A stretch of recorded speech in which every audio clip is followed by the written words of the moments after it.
आज मिल गया एक और सच्चाई का पुजारी मिट्टी में। आग इनके शरीर को तो राख कर देगी, लेकिन इनकी आत्मा की आवाज कभी मिट नहीं पाएगी। पुलिस डिपार्टमेंट के इतिहास में डीआईजी रुद्र प्रताप चौहान का नाम सुनहरे अक्षरों में लिखा जाएगा। बहन,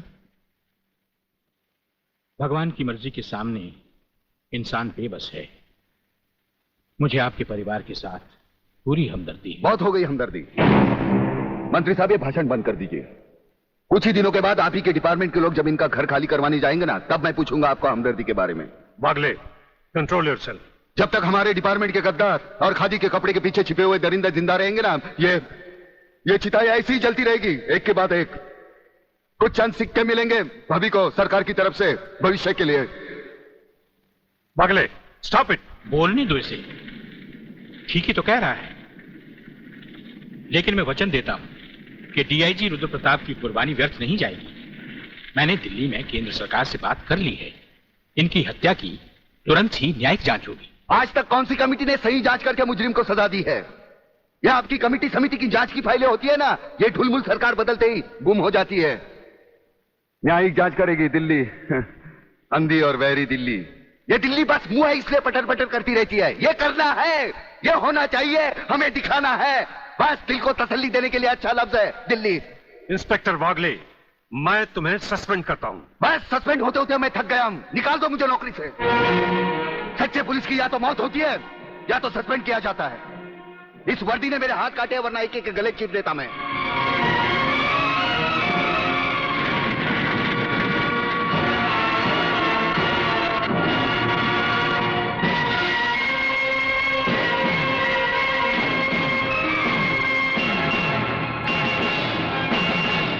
आप सब अच्छी तरह से सुन लें कि आज की इस मीटिंग के बाद मैं इस मामले में और कोई मीटिंग नहीं बुलाऊंगा।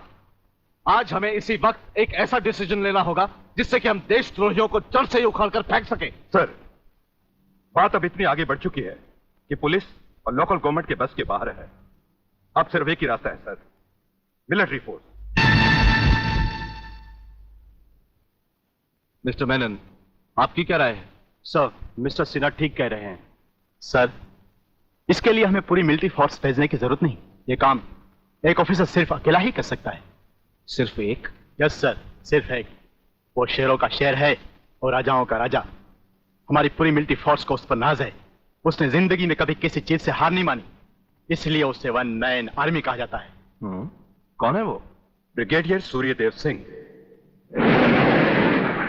1962 की जंग में मेजर सूर्यदेव सिंह ने दुश्मनों के कई हवाई जहाज अपने कभी न खाली जाने वाले तेज निशाने से मार गिराए। उनकी इस दिलेरी और बहादुरी की कद्र करते हुए सरकार ने उन्हें परमवीर चक्र से सम्मानित किया और उसी के साथ मेजर से ब्रिगेडियर बना दिया। ऐसी ही बहादुरी और जांबाजी उन्होंने 1965 की जंग में भी कर दिखाई। टैंक युद्ध में दुश्मन के दांत खट्टे करते हुए ब्रिगेडियर सूर्यदेव सिंह आगे ही बढ़ते चले गए। खुद अकेले ही मशीन गन लेकर दुश्मन के खेमे में घुस गए और दुश्मनों की 4 चौकियों पर तिरंगा लहरा दिया। सिर्फ यही नहीं, इससे भी बढ़कर दिलेरी और बहादुरी उन्होंने 1971 की जंग में भी कर दिखाई और दुश्मनों को मुंह तोड़ जवाब दिया। सत्यवादी दुबे, दोगले के औलाद ये कौन सी फिल्म लाया है? हमें उसकी सूरत देखनी है, उसकी बहादुरी की चर्चा नहीं सुननी। अरे जंग के मैदान में कोई भी तिस्मारखा बनकर वीर और परमवीर चक्र झटक लेता ही है, लेकिन वो कितना भी बहादुर क्यों ना हो, मेरी तलवार की धार से और गोलियों की बौछार से उसे कोई नहीं बचा सकता। कोई नहीं। ना तलवार की धार से, ना गोलियों की बौछार से। बनना डरता है तो सिर्फ परवरदिगार से।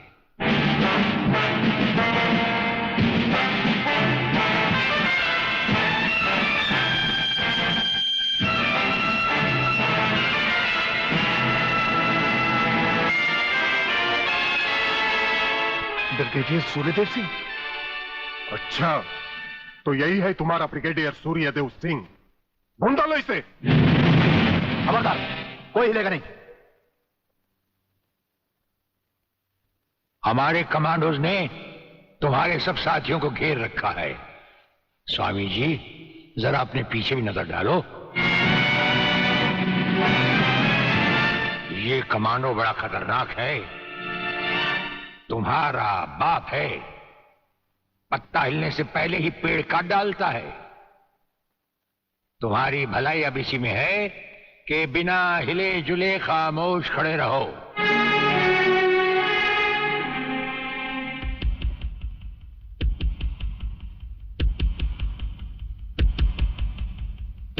दुबे नाम है सत्यवादी। सत्यवादी दुबे। जैसे गधे की पीठ पर घोड़े की जीन अच्छी नहीं लगती, वैसे ही तुम्हारे कंधों पर ये सितारे अच्छे नहीं लगते। और ये कमरबंद पेटी भी अच्छी नहीं लगती।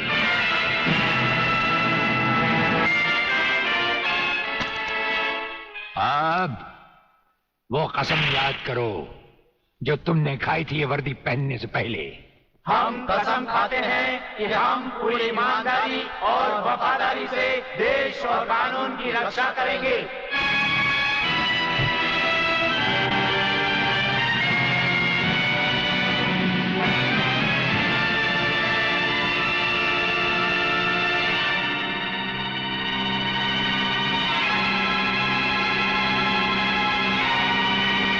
हम तुम्हें सिर्फ ये बताने आए हैं कि अगर तुमने तिरंगे के खिलाफ कोई भी कदम उठाया तो हम तुम्हें वो मौत देंगे जो ना तो किसी कानून की किताब में लिखी होगी और ना ही कभी किसी मुजरिम ने सोची होगी।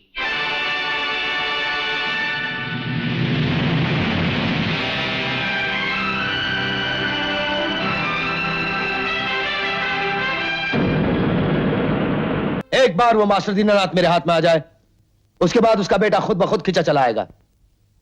जाओ भारतनगर जाओ, मास्टर दीनानाथ को उठा के लेके आओ। जाओ। नहीं।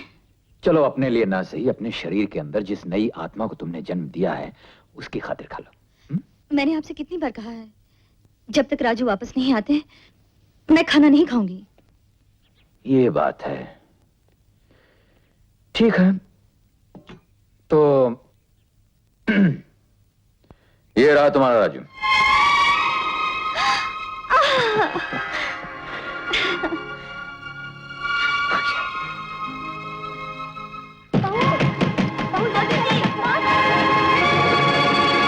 जाओ जाके देखो कौन है।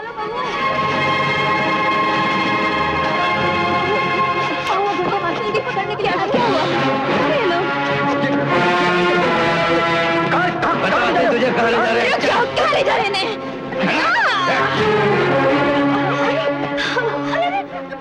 ये तो माँ बनने वाली है, ऊपर से चोट लग गई बेचारी को।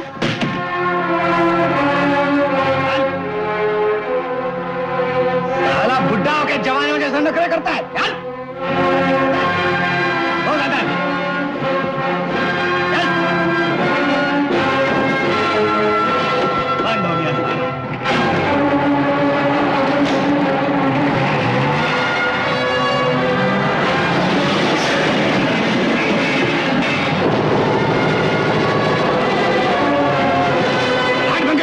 अबे ओ साला कुत्ता बच्चा, बंगाली चेला अभी जिंदा है। घोष बाबू, मास्टर जी को लेकर किधर जाता है?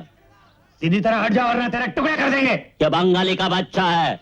नेताजी सुभाष चंद्र बसु का मिट्टी में जन्म लिया है। टुकड़ा हो जाएगा, मगर हर टुकड़ा में से आवाज आएगा, वंदे मातरम।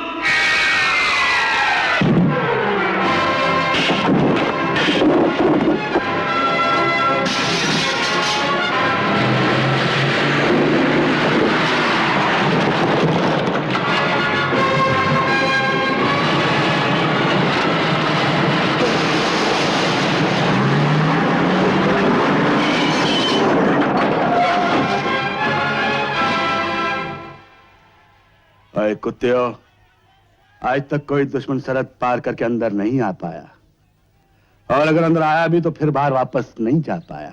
शमशेर सिंह, ओए साढ़े होंदे तुझे लोग मास्टर जी को कैसे ले जा सकते हो? चढ़ा दे ऊपर। ओए आजा।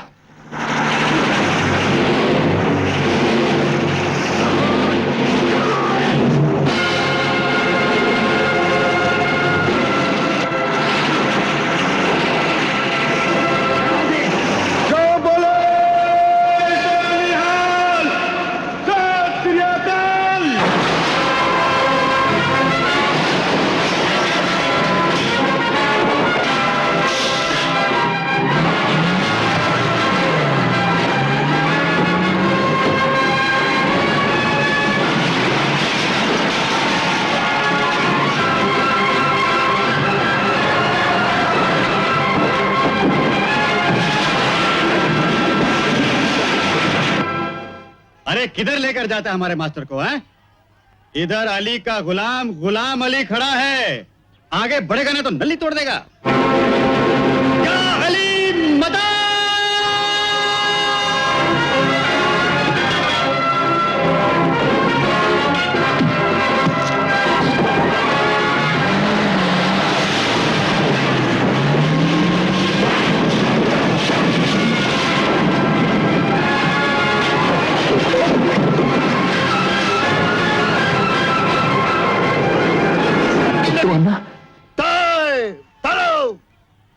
जब अपना पंजाबी बंगाली मुसलमान भाई ने नहीं जाने दिया तो मद्रासी पुट्टो ने तुमको किधर से जाने देगा? नहीं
निकल बाहर। कौन दुश्मन की नली? ये मास्टर है, हम अचारों के होते हैं, ये भाड़े का कुत्ता लोग तुम्हें को कैसे ले जाएंगे जी? क्या जरूरत थी तुम लोगों को मेरे लिए अपना खून बहाने और की? तुम्हें क्या जरूरत थी मास्टर अपनी जान पर खेलकर हमारा बीवी को बचाने की? हाँ मास्टर, तुमने हमारी बीवियों को ही नहीं हमारे ईमान को भी बचाया है, वरना हम खुदा को क्या जवाब देते? मास्टर, सरदार दी गर्दन एक तो चुगदी नहीं, और अगर चुगदी है तो सिर्फ वाहेगुरु दे अगे। आज एक सरदार दी गर्दन तेरे अगे चुग गई मास्टर, और सौ कड़े दी तू इंसान नहीं रब दा बंदा है। कुकड़, तू रब दा बंदा है। राजू, ये तुझे नहीं तेरे इस रूप के आगे अपना सर झुका रहे हैं जो तूने उधार लिया है। इस रूप की इज्जत रखना राजू, इज्जत रखना।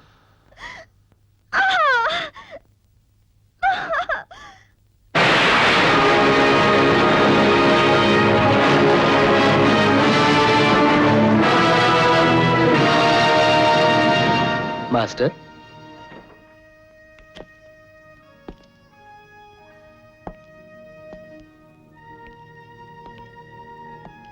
आप लोगों के मनोरंजन में बाधा डाली, इसके लिए क्षमा चाहता हूं। कमाल है, मास्टरी भी करते हो और स्टंटबाजी भी।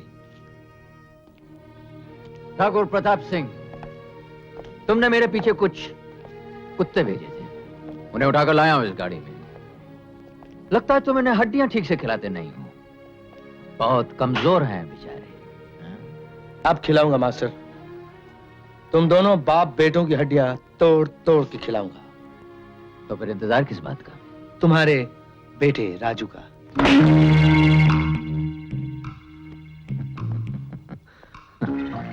इंतजार की कोई जरूरत नहीं है ठाकुर।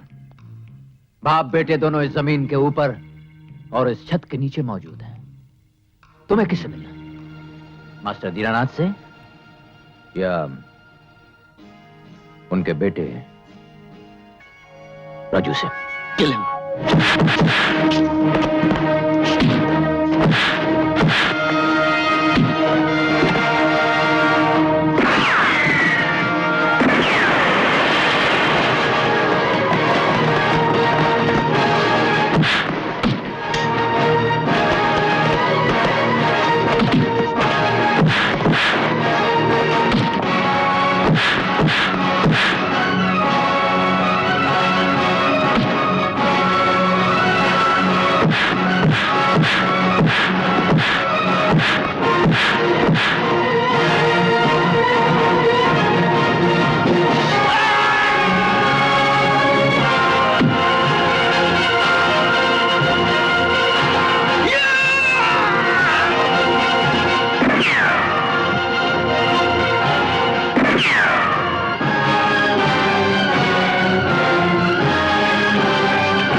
जेल से आ रहा हूं अपना पुराना हिसाब चुकाने। राजू रुक जाओ, ये मेरा कर्जदार है, इससे मुझे अपना हिसाब चुकाना है। मेरा हाथ। जिस तरह तुमने मेरी बीवी और बेटी को मुझसे अलग कर दिया, आज उसी तरह तुम्हारे शरीर के एक एक अंग को तुझसे अलग कर दूंगा। इन्हीं हाथों ने मेरे घर को तोड़ा था ना, आज इन्हें भी टूट जाने दे। रहम मास्टर। रहम करूं तुझ पर, जिसके कारण मेरी बीवी 20 साल कोड़ी की जिंदगी जीती रही। रहम करूं तुझ पर। माफ कर दे मास्टर। माफी मांग उस औरत से, माफी मांग उस औरत से जो सुहागन होते हुए भी अपने पति को पति न कह सकी, अपनी औलाद को अपने सीने से न लगा सकी। रहम की भीख जाकर मांग उस देवी से जो अब इस दुनिया में नहीं रही। बस मास्टर, मैं तेरे पैर पड़ता हूं मास्टर, मुझे जाने दे। मैं माफी मांगता हूं तुझसे। मुझे माफ कर दे, मैं उस देवी का वास्ता देता हूं तुझे, मुझे जाने दे। जिसकी जिंदगी में तूने जहर घोला, जिसकी मौत का जिम्मेदार तू है, आज उसी देवी का वास्ता देकर अपनी जिंदगी की भीख मांग रहा है। लानत है तुझ पर।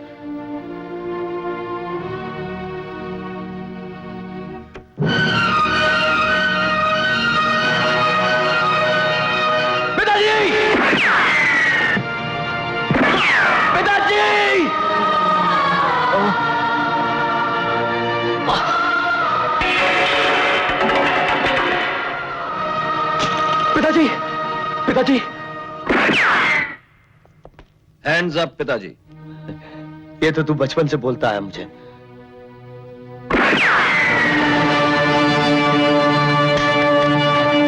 पिताजी, ये क्या किया आपने पिताजी? गुनहगार मैं हूं, गोली मुझे लगनी चाहिए थी, मुझे मर जाने दिया होता पिताजी। नहीं बेटा, बाप की अर्थी बेटे के कांधे पे जाया करती है, बेटे की अर्थी बाप के कांधे पे नहीं। पिताजी, सारी जिंदगी मैं पाप की पट्टी आंखों पर बांधकर भटकता रहा। आज जब मैं गुनाहों को छोड़कर आपके बताए हुए रास्ते पर चलना चाहता हूं, तो आप ही मुझे छोड़कर जा रहे हैं पिताजी। जा कौन रहा है पगले? मेरा तो सिर्फ ये शरीर जा रहा है, आत्मा तो मैं तुझे दे के जा रहा हूं। मेरा बेटा जो बरसों से गुमराही के अंधेरे में खो गया था, आज मुझे सच्चाई के उजाले में फिर मिल गया है। मास्टर जी, बेटे, मेरे राजू जैसे हजारों लाखों भटके इंसान इस दुनिया में हैं। उन्हें रास्ते पे लाना। राजू, तुम्हारी मां तो कोढ़ से मर गई बेटे, मगर इस भारत मां को कोढ़ मत होने देना।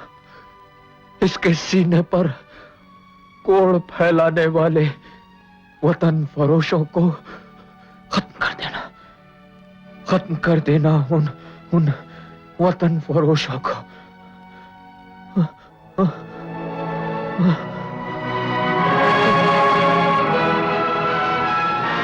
पिताजी, हे राम, पिताजी! मुबारक हो बेटी, लड़का हुआ है। रलायनाथ, रलायनाथ, रलायनाथ, रलायनाथ।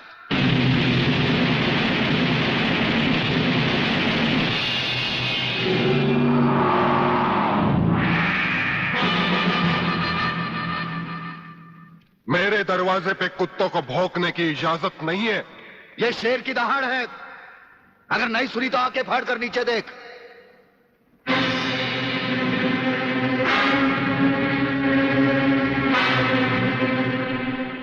इंस्पेक्टर वागले, तो अपने आप को समझता क्या है? तेरे जैसे पता नहीं कितनी खाकी वर्दी वाले हमारी घर की चौकीदारी करते हैं। नौकरी करता है 1500 रुपए की और बात करता है प्रलयनाथ से। यही 1500 की नौकरी करने वाला एक दिन तुझे 150 का कफन पहनाएगा प्रलयनाथ। आज से तू उल्टी गिनती गिनना शुरू कर दे। जिस दिन भी मुझे तेरे खिलाफ एक भी सबूत मिला ना, तुझे ऐसी मौत मारूंगा कि तेरी पापी आत्मा अगले 7 जन्म तक किसी दूसरे शरीर में घुसने के पहले कांप उठेगी। अबे चुप! एक लफ्ज भी आगे बोला तो भून के रख दूंगा। तू मारेगा मुझे? है? चल चला। अब क्या सोच रहा है? चला गोली। अपनी मां का दूध पिया है तो चला गोली। इस बदन को छूने के लिए शेर का कलेजा चाहिए। तेरे जैसा बुज़दिल और नामर्द मुझ पे क्या गोली चलाएगा? चला।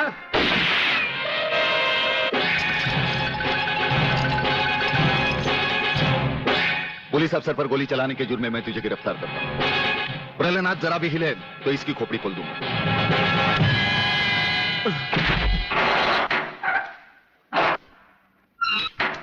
अगले, मेरा बाप तुझे छोड़ेगा नहीं। आखिर तुमने वही किया जो हम नहीं चाहते थे।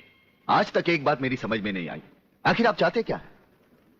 क्या आप ये चाहते हैं कि एक के बाद एक की मौत होती रहे और हम चुपचाप देखते रहे? पहले डॉक्टर गुप्ता की मौत हो गई, फिर अली मारा गया, आज इस प्रलयनाथ के पिल्ले ने मुझ पर गोली चलाई। ये देखिए, अगर मैंने बुलेट प्रूफ जैकेट नहीं पहनी होती तो मरने वालों की लिस्ट में मेरा भी नाम जुड़ जाता। लेकिन इसने तुम पर गोली क्यों चलाई? क्योंकि मैंने इसे मजबूर किया था। इसके खिलाफ सारे सबूत मैंने पहले ही इकट्ठा कर लिए थे। सवाल था उंगलियों के निशान का, जो इस रिवॉल्वर पर मौजूद हैं। एक बात मैं दावे के साथ कह सकता हूं सर, अनीता चौधरी का कातिल और राधा टंडेल से शरीर संबंध रखने वाला यही है रसिकनाथ।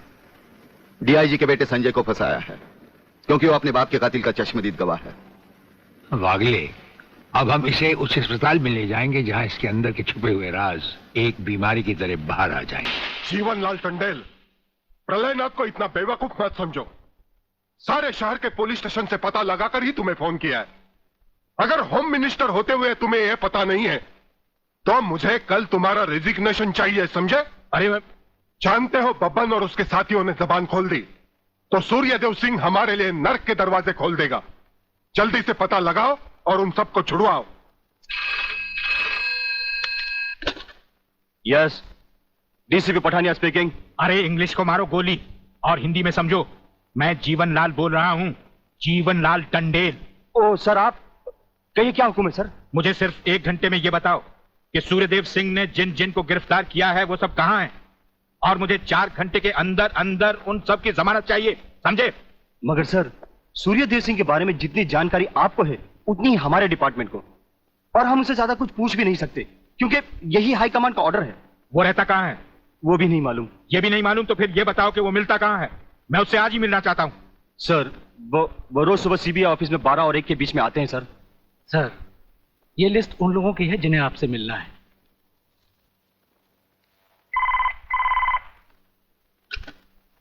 सर, मंत्री जी आपसे मिलना चाहते हैं। हाँ, टंडेल का नाम है क्या इसमें? जी नहीं सर।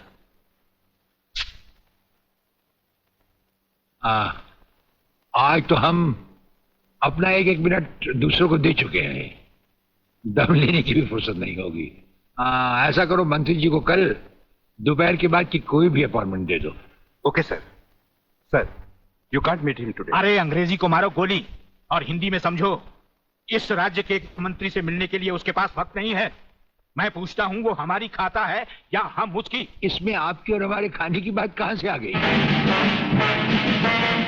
ओह, तो ये है ब्रिगेडियर।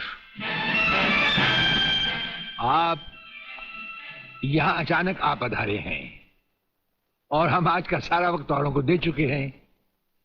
आखिर हम सब जनता ही के तो सेवक हैं। कुर्सी मिलने पर ये समझ लेना कि सारी सरकार आप ही की है, इसे हम कैसे मान लें? आप मुझे ये न समझाएं कि सरकार किसकी है। आप सिर्फ इतना समझिए कि आप एक सरकारी नौकर हैं और आपके सामने खड़ा हुआ ये इंसान इस राज्य का मंत्री है। खादी के कपड़े पहनने से और टोपी लगा लेने से कोई महात्मा गांधी नहीं बन जाता। और सुनिए, हमें नेताओं की भाषा ना तो पहले समझ आई थी और ना कभी आएगी। भाषा छोड़ो ब्रिगेडियर, मैं जो आपसे कहना। आपने जो कुछ भी कहना है कल कह लीजिएगा, आपकी अपॉइंटमेंट नोट करवा दी गई है। और एक बात ये भी याद रखिए कि हमसे बगैर अपॉइंटमेंट के कोई नहीं मिल सकता। और जहां तक हमारा ताल्लुक है, हम किसी से भी किसी वक्त भी कहीं भी मिल सकते हैं, हमारा जब दिल चाहे।